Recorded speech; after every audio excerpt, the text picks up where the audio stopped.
வாகனம் செலுத்தும் போது கைபேசியை பயன்படுத்தும் பழக்கமே நாட்டில் சாலை விபத்துகள் அதிகம் ஏற்படுவதற்கு முக்கிய காரணங்களில் ஒன்றாக கண்டறியப்பட்டுள்ளது.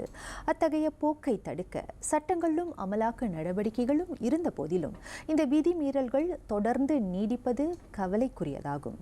எனவே அதற்கான காரணங்களோடு சாலை பாதுகாப்பை வலுப்படுத்துவதற்கான கூடுதல் நடவடிக்கைகள் குறித்து சட்ட ரீதியிலும் பொதுமக்களின் கருத்துக்களையும் பர்னாமா செய்திகள் கேட்டறிந்தது.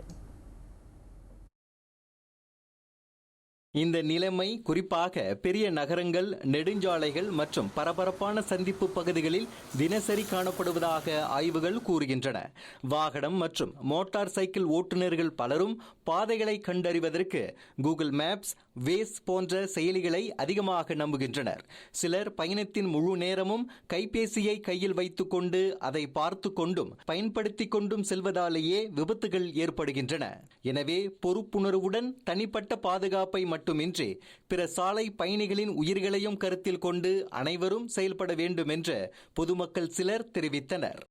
போன் பேசும்போது ரோட்டு மேலே கவனம் குறைவு, அந்த மாதிரி அப்போ தேவையில்லாத ஒரு பிரச்சனை உண்டாகிற, அந்த ஓட்டுநருக்கும் பிரச்சனை, அந்த அடிப்பட்ட அவங்களுக்கும் பிரச்சனை, அது தேவையில்லாத சேதம் எல்லாம் உண்டாகும். ஸோ இது அவங்கவுங்க உணரணும், இது தவிர்க்கிறதுக்கு அவங்கவுங்க தான் உணரணும். தொலைபேசி கையில் வச்சு பேசிக்கிட்டு இருக்காங்களோ அதே ரோட்டில் நடந்து வண்டி ஓட்டிகிட்டு இருக்கும்போது அது தவறு. அதனால் நம்ம கடுமையாக அந்த சிசிடிவியை பார்த்து அவங்களுக்கு தண்டனையை கொடுக்கணும். பெரும்பாலும் தொலைபேசி இல்லாமல் யாருமே கார் ஓட்டுறதில்ல. அந்த தொலைபேசி பாய்க்காமல் இருக்கிறதுக்கு அவங்க ஒரு பெரிய சட்டம் கொண்டு வருது. அதாவது கார் ஓட்டும்போது இல்லை மற்றவங்க பேசலாம், இயர்ஃபோன் போட்டு கூட அவங்க பேசுகிறது அவ்வளோ நல்லதாக இல்லை.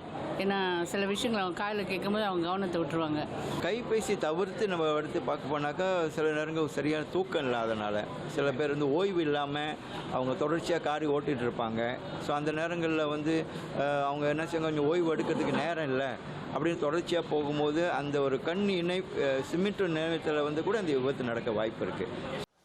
இதனிடையே வாகனம் செலுத்தும் போது கைபேசி பயன்படுத்துவோருக்கு எதிராக கடுமையான சட்ட அமலாக்கம் தொடர்பில் வழக்கறிஞர் சகுந்தலா நாராயணசாமியும் கருத்து தெரிவித்துள்ளார். 1959 ஆண்டு சாலை போக்குவரத்து விதிமுறைகள் படி ஒருவர் மீது குற்றம் நிரூபிக்கப்பட்டால் 1000 ரிங்கிட் வரை அபராதம் அல்லது 3 மாதங்கள் வரை சிறை தண்டனை அல்லது இரண்டுமே விதிக்கப்படலாம் என்றார் அவர். முதல் முறை இக்குற்றத்தை புரிவோருக்கு 300 ரிங்கிட் வரை அபராதம் விதிக்கப்படும் என கூறிய சகுந்தலா அந்த சட்ட அமலாக்கத்தில் உள்ள சவால்களையும் இவ்வாறு விளக்கினார். இது சட்டத்தின் மீது போதிய அச்சம் இல்லாததையும் அமலாக்கத்தை மேலும் வலுப்படுத்த வேண்டிய அவசியத்தையும் காட்டுகின்றது.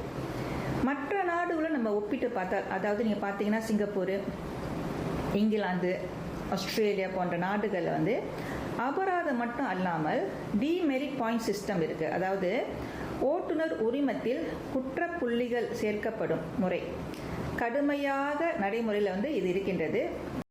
மலேசியாவிலும் சாலை குற்ற செயல்முறை கிஜாரா அமலாக்கம் இருந்தாலும் அதனை இன்னும் கடுமையாக்க வேண்டும் என்றும் அவர் கேட்டுக்கொண்டார்.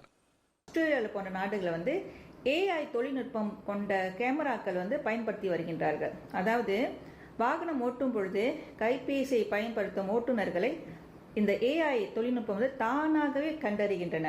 இத்தகைய தொழில்நுட்பம் சட்ட அமலாக்கத்தை இன்னும் பயனுள்ளதாக மாற்றியுள்ளது.